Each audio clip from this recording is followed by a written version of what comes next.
नमस्कार। अनुराग टीवी आपंक स्वागत जनाऊँ मु मनीषा हलदार। आसतु देखि नबा नवरंगपुर जिला उमरकोट ब्लॉक खबर। उमरकोट पुलिस तरफ रक्तदान शिविर। नवरंगपुर जिला पुलिस तरफ रक्तदान शिविर आयोजन करा जायछि, जहाँकि उमरकोट थाना तरफ उमरकोट स्वास्थ्य केन्द्र रे एक रक्तदान शिविर देखा मिलता।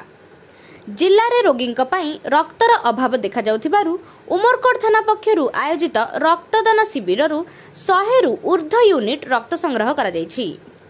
कोरोनार प्रभाव को नजर में रखी स्वतंत्र पदक्षेप ग्रहण एवं संपूर्ण कोरोना नियम को पालन करी रक्तदान शिविर आयोजन करा जायथिला। एही रक्तदान शिविर रे उमरकोट पुलिस पक्षरु एसआई रंजिता बेहेरा, विजय लक्ष्मी पाढ़ी, श्रुति रंजन पाढ़ी और अन्यान्य केतेक पुलिस स्टाफ रक्तदान करथिले। तेबे एही शिविर रे उमरकोटर जनसाधारण मध्य रक्तदान करने पई उत्साह देखा मिलता एवं बहु परिमाण रे जनसाधारण एही रक्तदान शिविर रे जोगदेई स्वेच्छाकृत भावे रक्तदान करथिले एवं उमरकोट एसडीपीओ हेमंत कुमार पाढ़ी और आईआईसी नरेश प्रधान रक्तदान करिथिबा समस्त व्यक्ति को मानपत्र देई उत्साह करथिले।